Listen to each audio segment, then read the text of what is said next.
Kan itu logikanya. Bukan begitu logikanya, Gumasak. Dengarkan dulu, Gumasak. Pelan-pelan kau. Kalau saya bilang Lukas Hajar bukan terus Tuhan, hajar.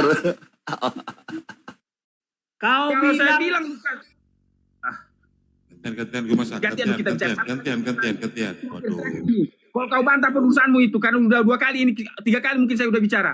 Kalau saya bilang Lukas bukan Tuhan, berarti saya bukan Tuhan. Kalau saya bilang Lukas bukan Tuhan, bukan berarti saya lebih suci. Itu jawaban saya. Artinya saya orang berdosa. Begitu, dengarkan Gumasak. jawaban saya. Kenapa saya sebut Lukas adalah Tuhan? Kenapa saya sebut dengan Lukas adalah sangat suci? Ya karena saya sangat kotor. Itu kan relatif saya. Setiap orang berhak. Berarti ngarang kau Gumasak, berarti kau ngarang itu. Cuman asumsi Bukan, aja. itu kan masalah relatif. Iya, relatif berarti Contoh. tidak subjektif, objektif. Itu masih subjektif. Artinya gini, saya membandingkan diri saya dengan Lukas, maka Lukas itu adalah seorang yang sangat suci dibandingkan dengan diri saya. Bandingkan, itu kan hak saya. Iblis menganggap Yesus itu tidak Tuhan, tidak sangat suci. Kenapa? Karena iblis merasa lebih suci dari iblis. Kan itu kan sebutan relatif. Iblis dan umat iblis menganggap Yesus tidak seorang Tuhan, tidak seorang sangat suci. Kenapa? Karena iblis dan umat iblis merasa lebih suci dari Yesus. Itu logikanya. Itu hak seseorang menyebut seseorang itu Tuhan atau tidak. Tergantung komposisi dirinya. Maka hanya iblislah dan umat iblislah yang menganggap Yesus tidak seorang Tuhan. Atau tidak seorang yang SWT. Atau tidak seorang yang sangat suci mulia. Itu sebab iblis dan umat iblis tidak berjunjungan kepada penghuni surga. Jadi kenapa saya sebut? Sudah, jangan ini nggak ngarang aja kau ini. Jadi teman-teman. Bagi saya adalah Lukas adalah seorang. Jadi teman-teman, ini memang ngarang ya. Luar biasa Jospen mungkin terdesak gitu ya. Tapi saya bahas dulu ya. Bagi saya Lukas adalah seorang Tuhan. Oke, ya terserah kau lah. Jadi ini teman-teman, dia mengatakan bahwa iblis ini yang tidak percaya kepada Yesus Tuhan. Padahal yang percaya Yesus adalah Tuhan adalah menurut Yesus adalah iblis. Kau balik. Kau balikan pernyataan Yesus bahwa yang mengatakan Yesus Tuhan ini adalah iblis. Kan jelas. Gak pernah iblis mengakui Yesus seorang yang sangat mulia. Tak pernah ada iblis mengakui Yesus seorang yang sangat mulia. Sebentar dulu Gumasak, dengarkan Gumasak. Begini Gumasak. Kalau bisa kau berargumentasi di koma-koma seperti ini harus pakai data. Ada ayat Alkitabnya. Jangan menurut pendapat saya. Kalau kau berkata-kata menurut pendapat saya, akhirnya nanti kau tersesat sendiri. Oleh perkataanmu. Gak saya, kalian semua 1,5 ini tersesat. Karena arti kata Tuhan itu adalah Maha Tuhan. Pakai data, Gumasak. Ya, Pakai jadi data. gini. Pakai data. Ini percakapan sehari-hari ini. Ya. Pakai data di mana? Ya, dengarkan ini. Ini tiap hari dikatakan orang ini. Tuhan yang mulia. Ya, Tuhan yang mulia. Jadi kalau Maha Tuhan artinya yang Maha mulia. Yang Maha mulia Tuhan. Itu artinya apa? Tuhan artinya Maha Tuhan. Jadi kalau Tuhan artinya penguasa, Maha Tuhan artinya Maha penguasa. Kalau Tuhan artinya yang suci, maka Maha Tuhan artinya yang Maha suci. Kalau Tuhan artinya yang mulia, maka Maha Tuhan artinya yang Maha mulia. Jadi Tuhan artinya Maha Tuhan. Jadi lebih daripada Tuhan, itu artinya Tuhan. Jadi kalau Yesus adalah seorang Tuhan menurut saya, bukan Tuhan biasa, tapi Maha Tuhan, Maha mulia, Maha suci. Jadi itulah sebabnya Kristen artinya murid Yesus. Atau Yesus adalah guru atau panutan atau Tuhan yang sangat suci bagi Kristen. Jadi Tuhan itu bukan wujud, tetapi sapaan kepada yang sangat dihormati. Sangat dipuja. Ngalor ngidul apa ngarang ini? Itu. Sudah mute dulu. Kalau nggak bisa kondusif turunkan aja. Oke, jadi teman-teman, inilah saya bilang, kenapa kalian ini memang anti Kristus gitu kan? Yesus berkata, yang tidak percaya aku adalah manusia itu anti Kristus. Lalu kau robah itu narasi itu bahwa yang tidak percaya Yesus adalah Tuhan itu adalah iblis. Kan kalian ngawur. Yesus itu manusia Sabar yang dulu, sangat aduh suci. kawis. Diturunkan Yesus aja host ya. itu manusia yang sangat suci, maksudnya Ah, manusia kau bilang yang kau tadi bilang Tuhan, sekarang manusia. Kau Manusia gimana sih kalian nih? yang Tuhan. Yesus itu manusia yang Tuhan. Tadi kau bilang Tuhan, sekarang manusia yang suci. Gimana Ya, bilang sangat manusia jadi adalah Tuhan? Tuhan artinya sangat suci. Jadi Yesus itu manusia yang Tuhan. Manusia sangat yang suci. Tuhan. Tadi manusia yang suci, sekarang manusia yang Tuhan. Tuhan artinya sangat suci. Tuhan artinya sangat suci atau kudus. Oke, jadi ya, sebentar gue masak gantian, gue masak diskusinya itu jangan ngarang begitu. Yang mengatakan Yesus Tuhan ini adalah iblis dan antikristus. Kan begitu menurut Yesus. Kau robah narasinya yang tidak percaya Yesus Tuhan adalah iblis. Di mana ya? Sabar dulu, makanya kau diam. Jadi kalau yang tidak percaya Yesus adalah manusia itu antikristus adalah iblis. Kan jelas Yesus Aduh, sabar dulu lah, sabar dulu. Kau ini akan mau bicara apa gitu kan? Jadi yang tidak percaya Yesus adalah manusia, dia bilang tuh adalah iblis gitu kan? Seperti yang Yesus sampaikan di Matius 7, 21, 22, 3. Kalau manusia itu wujud, Tuhan bukan wujud, kawan. Apa lagi ini? Mau diskusi Kalau gimana, manusia Jospen? adalah wujud, Tuhan bukan wujud. Tapi dibilang tadi Markus Tuhan katamu. Matius, gimana sih? Matius, itu seorang Lukas kan Tuhan, wujud. seorang yang sangat suci. Katanya Tuhan Lukas bukan itu wujud. begini. Lukas itu seorang Tuhan, maksudnya seorang sangat suci. Iya, seorang kalau Tuhan seorang berarti artinya bukan Tuhan. sangat suci. Ya. Sangat suci artinya Tuhan. Bisa nggak kau pahami? Hafal dulu. Tuhan artinya sangat suci. Maka Lukas adalah seorang Tuhan, maksudnya Lukas adalah seorang sangat suci. Masa itu juga bisa kau hafal? Gimana ini Pak Jospen? Mau diturunkan bagaimana ke Pak Jospen? Ngerusak Kristen ini. Gara-gara ini bisa mualaf semua ini. Aku dengar dulu dia. Gurunda sudah masuk. Gurunda Tuhan silakan. artinya sangat suci. Jangan gitu sama Jadi Bu semua Masa. penghuni surga adalah Saudara Tuhan. Gumasa ini guru saya. Dengarkan ya. Tuhan artinya sangat suci. Artinya Yesus seorang Tuhan, artinya Yesus seorang sangat suci. Semua penghuni surga adalah Tuhan. Artinya semua penghuni surga adalah sangat suci. Kenapa? Karena surga adalah tempat satu-satunya yang sangat suci, sangat mulia. Jadi siapa yang menempati surga disebut Tuhan atau yang sangat suci. Kalian tersisa semua memahami Tuhan itu sebuah wujud. Tuhan itu sapaan hormat atau gelar kepada yang sangat suci. Jadi makanya setiap apapun yang berada di surga disebut Tuhan yang sangat mulia, sangat suci. Kenapa? Karena surga adalah tempat satu-satunya yang sangat suci, sangat mulia. Kenapa Yesus disebut salah seorang Tuhan? Karena dia sekarang telah bertahta di surga. Itu. Jadi ada dua golongan Allah. Allah yang tidak suci. Itulah Allah yang di luar surga. Itulah yang Allah yang iblis. Iblis. Nah, iblis juga Allah katanya. Nah, itu hebat memang ini teman kita ini. Ya. Ini aslinya Kristen ini.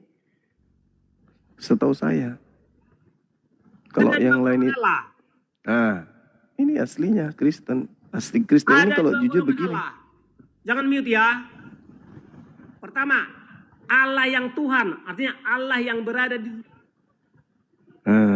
Allah yang berdosa, Allah yang Ini saudara Gumasa ini ajaran Kristen kan yang Anda sampaikan?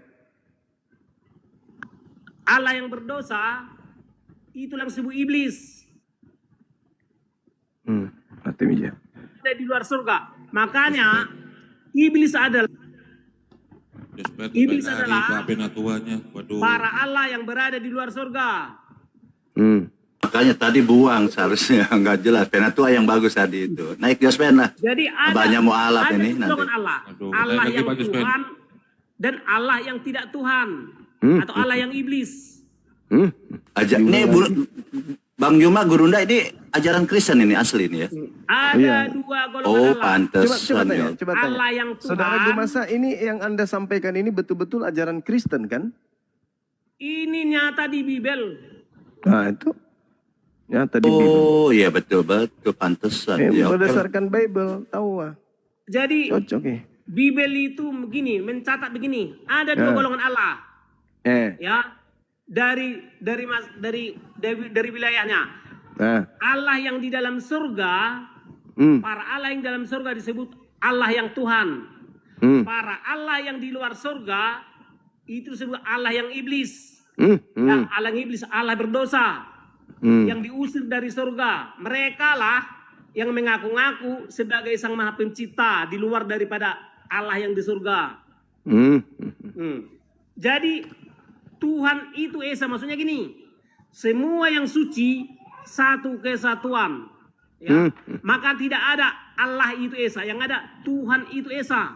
Maksudnya gini, para yang sangat suci satu kesatuan, itulah para Allah yang di surga. Jadi para Allah yang di surga lah yang disebut para Allah yang sangat suci atau para Allah yang Tuhan. Ya. Jadi kalau ada yang mengaku-ngaku sosok yang Tuhan, tetapi dia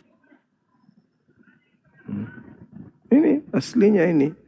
Makanya ada dia disebut nanti persekutuan hanya para Tuhan Allah yang ini. tidak Ya. layak disebut Tuhan. Ini aslinya ini karena diterangkan di dalam Wahyu 5 nomor 6, itulah ketujuh roh Theos. Nah itu 7 itu kan para Theos. Tapi di Indonesia disebutnya Jadi, para Allah. kalau ada yang mengaku-ngaku sesuatu Pokoknya hantam terus. sebab Ini yang asli nih. di semesta ini Masih ori dia sektenya nih.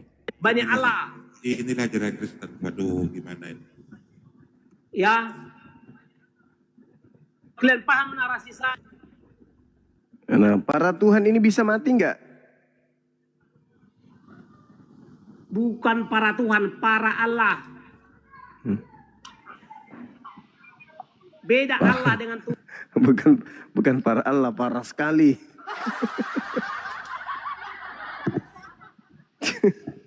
Oh, gak karuan.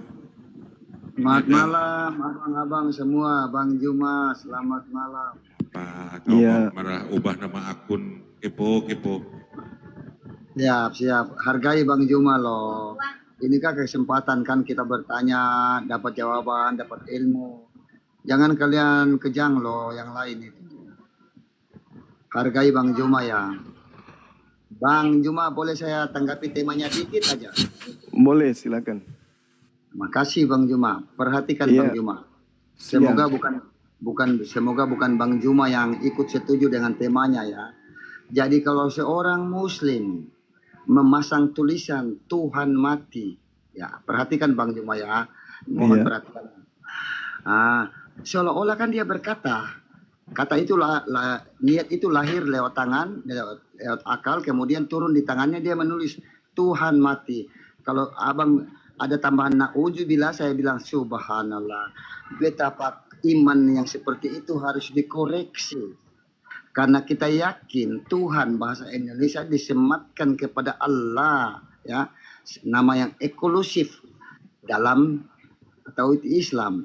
Jadi seorang Muslim yang menuliskan Tuhan mati, telah kafirlah dia itu, kecuali dia mengatakan Yesus Tuhannya Oten mati, itu masuk akal. Tapi kalau Tuhan mati itu kan tertolak dalam konsep iman. Silakan Bang Juma. Iya, jadi gini. Matamu nggak lihat ya kalau itu ada pertanyaan. Jangan kepo, Jadi gini ya. ya. Lanjut Bunda.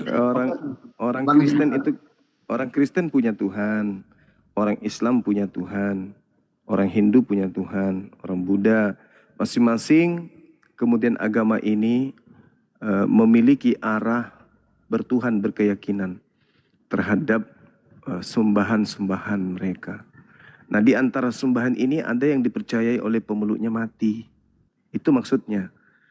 Maka para penyembah, baik itu di Islam maupun di agama di luar Islam, yang kemudian bagi mereka mustahil Tuhannya mati, itu akan terheran-heran ketika ada sebuah agama yang mendoktrin pengikutnya untuk memahami bahwa kematian sosok Tuhan itu adalah cara Tuhan untuk menyelamatkan kemudian hambanya.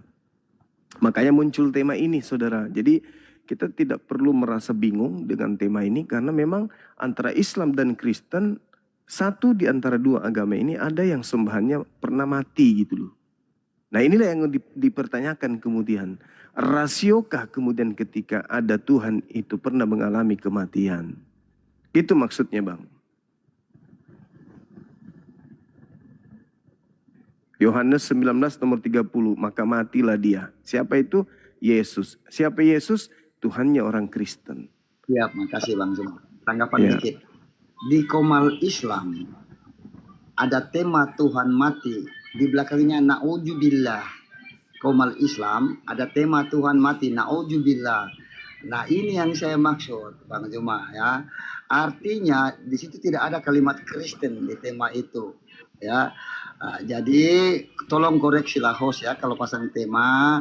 Perhatikan itu udah syirik itu. Cuman itu sih Bang Zuma, makasih.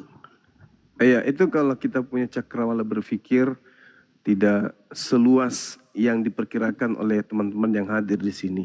Karena ini Komal adalah Komal lintas agama. Artinya ketika berbicara Tuhan, berbicara kitab, berbicara nabi, berbicara agama, itu kita berbicara dua sisi. Islam dan Kristen. Itu udah pasti tuh. Jadi kalau bicara Tuhan mati, di situ ada satu. Tuhan di antara dua agama ini siapa yang mati? Gitu, saudara. Jadi di sini tidak sedang berbicara mengenai eksistensi Allah Subhanahu wa taala. Ini berbicara mengenai Tuhan atau sembahan yang menjadi prioritas dua agama, Islam dan Kristen.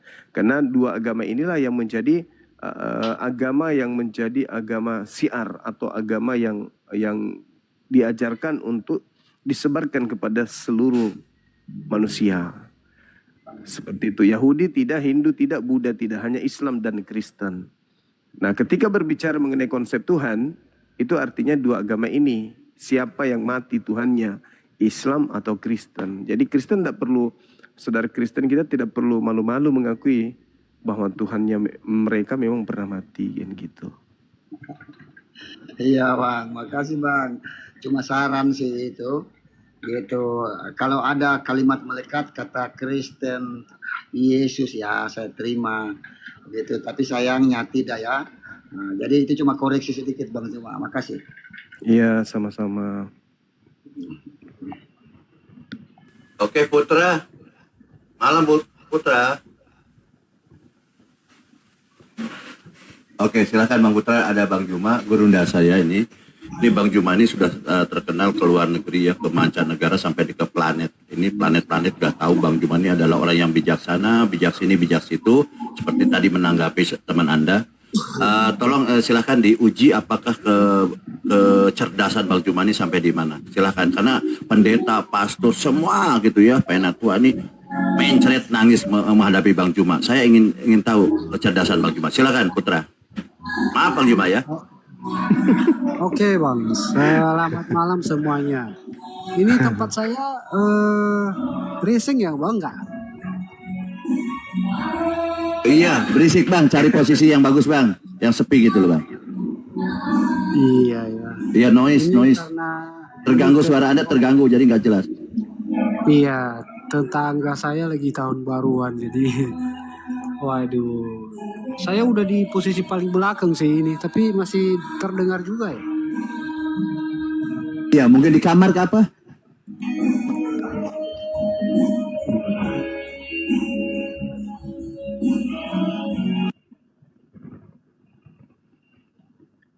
Iya, dia ini istirahatkan musiknya dulu. Yang lain dinaikkan aja dulu Bang. Siap, Runda. Cuman kebanyakan Islam yang naik. Oke lah Bang, lain kali aja kita diskusinya ya Bang. Iya. Mengganggu ini. Noise yang mengganggu YouTube juga teman-teman. Saya komisi ya Bang, selamat malam ya. Iya.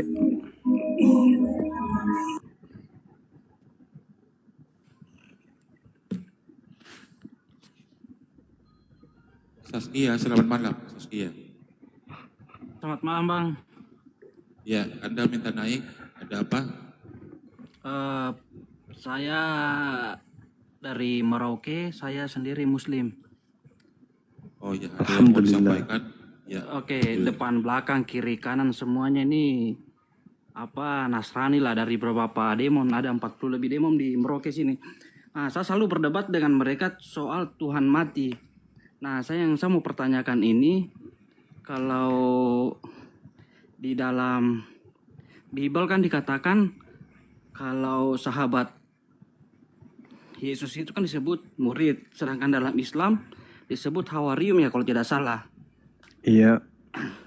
Itu kalau para hawarium itu mereka tahu nggak kalau yang diserupakan wajahnya itu bukan yang diserupakan wajahnya itu orang lain, bukan Nabi Isa.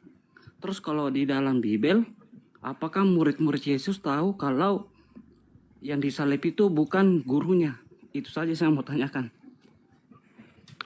Sebenarnya kalau kita lihat di dalam Bible itu sudah sangat jelas sekali bagaimana kemudian murid-murid ketika datang orang yang keluar dari kubur, kemudian murid-muridnya ketakutan sebab mengira melihat hantu. Kemudian di beberapa data lain murid-muridnya ragu-ragu. Di beberapa data juga diceritakan bahwa Yesus menampakkan diri dalam rupa yang lain. Jadi cerita-cerita yang ada di dalam Bible, kalau kita dudukkan, maka murid-murid pun tidak percaya tentang kebangkitan, tidak percaya kemudian ketika diberitakan kepadanya bahwa orang yang disalib itu tidak ada di kubur, hilang, mayatnya nggak ada. Mereka menganggap itu adalah omong kosong. Contoh di dalam kisah para Lukas 24 nomor 9 sampai nomor 12. Itu jelas itu. Kemudian di dalam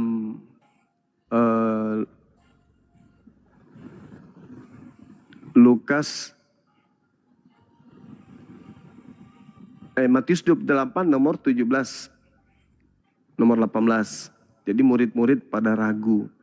Kemudian Lukas 24 nomor 37. Murid-murid ketakutan dan mengira melihat hantu.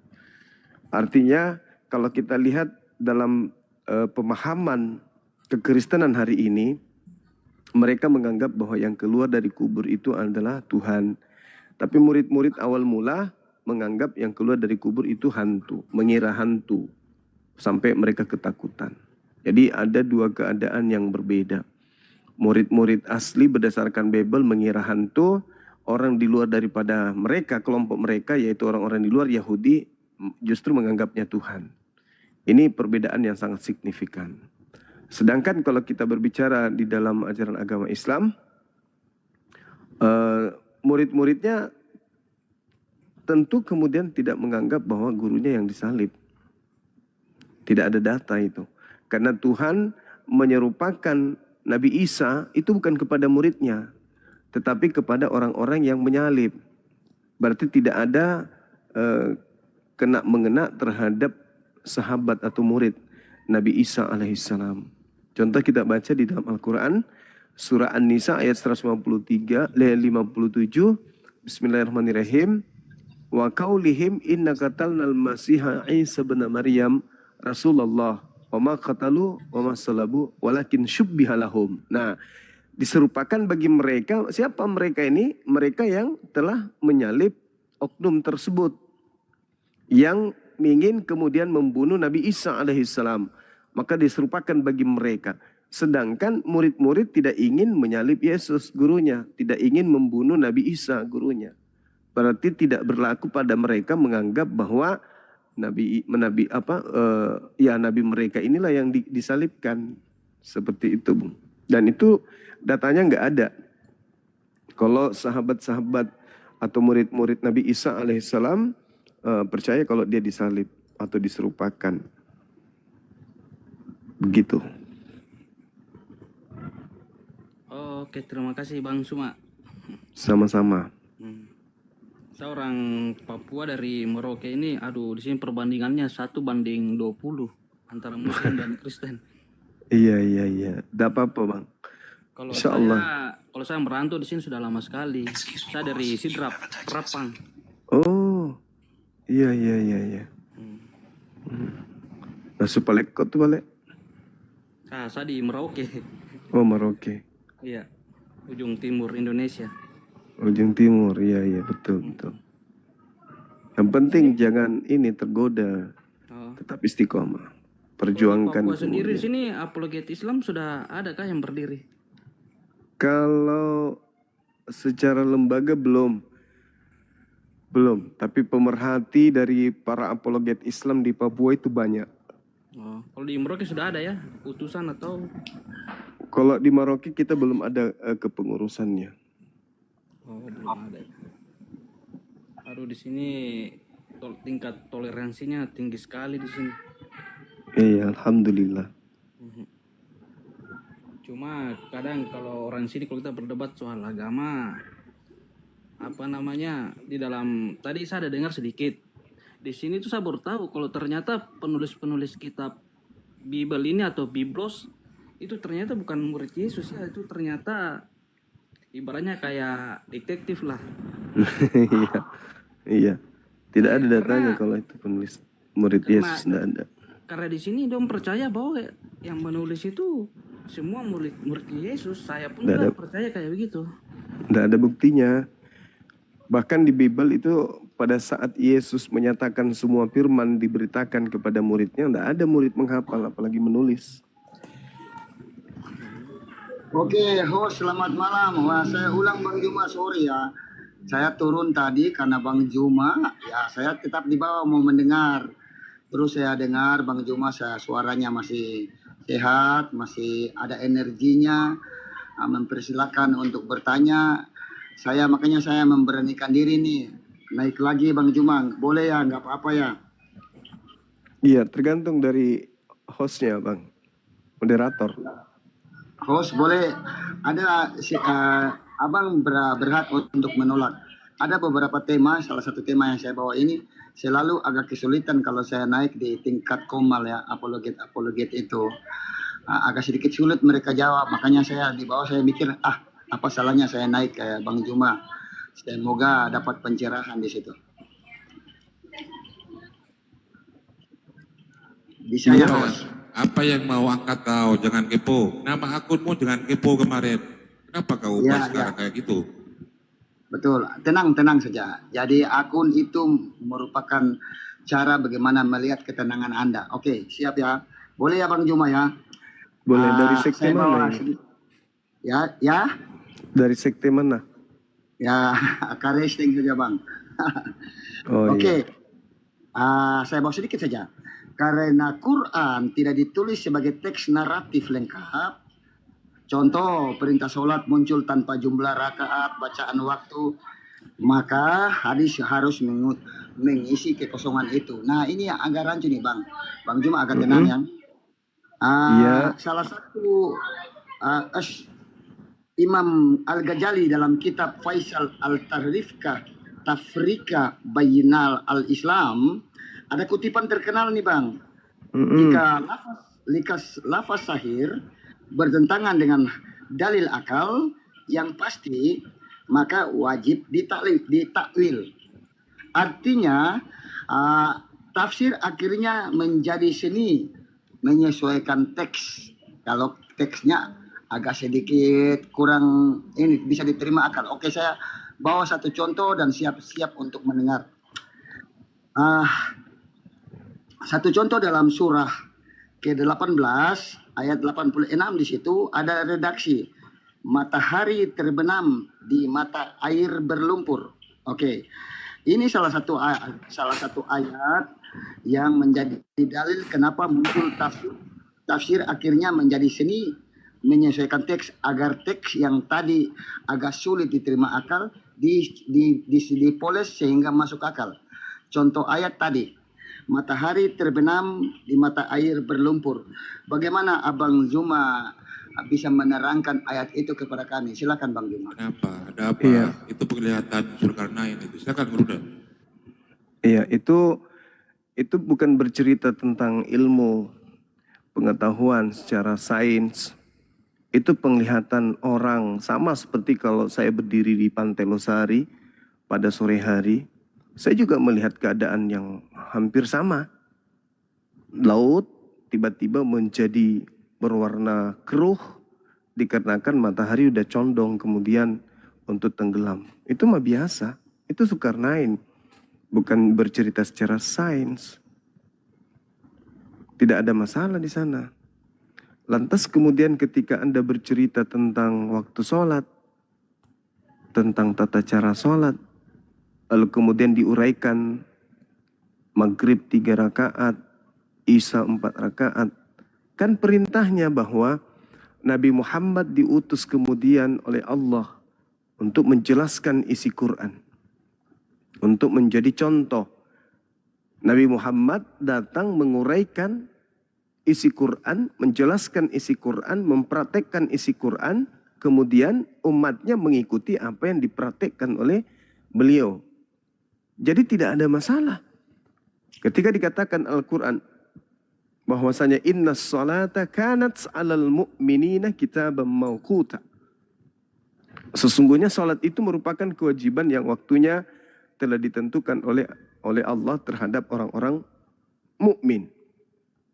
Kami beribadah, tuntunannya jelas.